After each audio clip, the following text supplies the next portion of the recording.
بسم اللہ الرحمن الرحیم۔ ترکوں کی خلافت کیسے ختم ہوئی؟ محترم دوستو، اس ویڈیو میں آپ کو یہ بتائیں گے کہ ترکوں کی خلافت کیسے ختم ہوئی اور اس میں غداری کس نے کی۔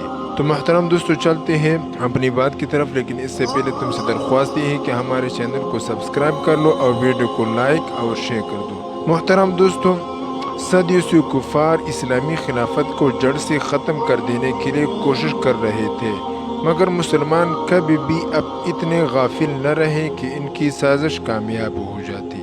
20ویں صدی کے آغاز میں جب مسلمان شدید افتراق انتشار کا شکار تھے، کفار کو یہ موقع مل گیا اور ان کی سازش کامیاب ہو گئی۔ اس سازش کے اصل بانی یہودی تھے، جبکہ ان کے اعلی کار کا نام مصطفیٰ کمال پاشا تھا۔ یہودیوں کی اس سازش کا سبب یہ ہوا تھا کہ یہودی بیت المقدس کی زمین حاصل کرنا چاہتے تھے۔ انہوں نے عثمانی خلیفہ کو بار معاوضے کے بدلے بیت المقدس کی زمین فروخت کرنے کا کہا، مگر خلیفہ اپنے آباء و اجداد کی طرح دیندار تھا۔ اس نے یہودیوں کو جھڑک دیا۔ تب یہودیوں نے قسم کھائی کہ وہ اسلامی خلافت کو ختم کر کے دم لیں گے۔ انہوں نے عثمانی خلافت کے خلاف ایک افیسر مصطفیٰ کمال پاشا کو اپنے ساتھ ملا لیا۔ مصطفیٰ کمال پاشا 1881 میں ترکی میں پیدا ہوا تھا۔ فوجی درسگاہ میں پڑھ کر حکومت کا افیسر بن گیا تھا۔ وہ شروع سے آزاد خیال اور عثمانی خلفاء کا مخالف تھا۔ خلیفہ عبدالحمید دوم کے زمانے میں اس نے ایک خفیہ جماعت بنا کر خلیفہ کے خلاف سازش باز بھی کی تھی، مگر گرفتار ہو گیا تھا۔ رہا ہو کر اس نے سوچا اب کوئی نیا طریقہ آزمانا چاہیے، چنانچہ وہ فوج میں شامل ہو گیا۔ چونکہ ہوشیار اور تیز ترار تھا، اس نے کئی کارنامے انجام دے کر فوج کے بڑے افسران کے صف میں پہنچ گیا۔ اس دوران یہودیوں نے اسے عثمانی خلافت کے خلاف باقاعدہ اپنے ساتھ ملا لیا اور اپنی جماعت فری میسن کا ایجنٹ بنا لیا۔ اب ایک بہت بڑا ڈرامہ رچایا گیا۔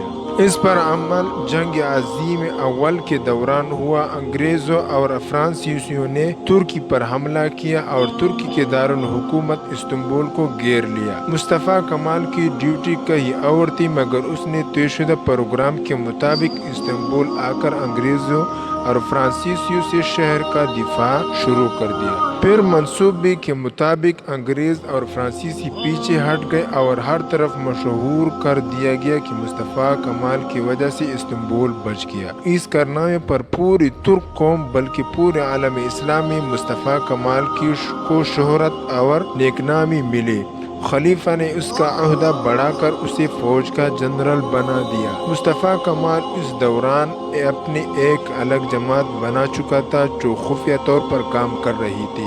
اب مصطفیٰ کمال کو اتنا اختیار بھی مل گیا تھا کہ وہ یہودیوں کے منصوبے کو تکمیل پہنچاتا۔ چنانچہ اس نے 2 جنوری 1919 کو ایک سیاسی جماعت کے صدر کی حیثیت سے ترکی میں خلافت سے الگ ایک حکومت قائم کر لی اور دوسری مسلم ممالک پر یہ ظاہر کیا کہ خلیفہ ملک کے انتظام کی صلاحیت نہیں رکھتا، اس لیے ایسا کرنا پڑا۔ دنیا بھر کے مسلمانوں نے اسے خاموش سے برداشت کر لیا اور یہی سمجھتے رہے کہ مصطفیٰ کمال اپنے ملک کا ہمدرد ہے اور اس نے شدید ضرورت کے تحت ایسا کیا ہوگا۔ اب ترکی میں خلیفہ کی حکومت صرف استنبول میں رہ گئی تھی، باقی پورے ملک مصطفیٰ کمال کے ہاتھ میں تھا۔ جب مصطفیٰ کمال کی ترکی پر گرفت مضبوط ہو گئی تو چند سالوں کے بعد اس نے استنبول سے خلیفہ کی برائے نام حکومت بھی ختم کر دی۔ خلیفہ وحید الدین 4 نومبر 1922 کو دارالخلافہ استنبول چھوڑنے پر مجبور ہو گیا۔ یوں امناً خلافت ختم ہو گئی۔ تاہم دنیا کو مطمئن رکھنے کے لیے مصطفیٰ کمال پاشا نے عثمانی خاندان کے ایک شہزادے عبدالحمید خلیفہ بنانے کا اعلان کر دیا، مگر اب خلافت کا منصب بالکل برائے نام ہی رہ گیا تھا۔ جب اسلامی دنیا نے اس پر بھی خاموش رہی تو 3 مارچ 1924 کو مصطفیٰ کمال نے خلافت کو بالکل ختم کر دینے کا اعلان کر کے خلیفہ عبدالحمید کو بھی تخت سے اتار دیا۔ یوں ہی اس دن مسلمان خلافت کی نعمت عظمیٰ سے محروم ہو گئے اور آج تک محروم ہے۔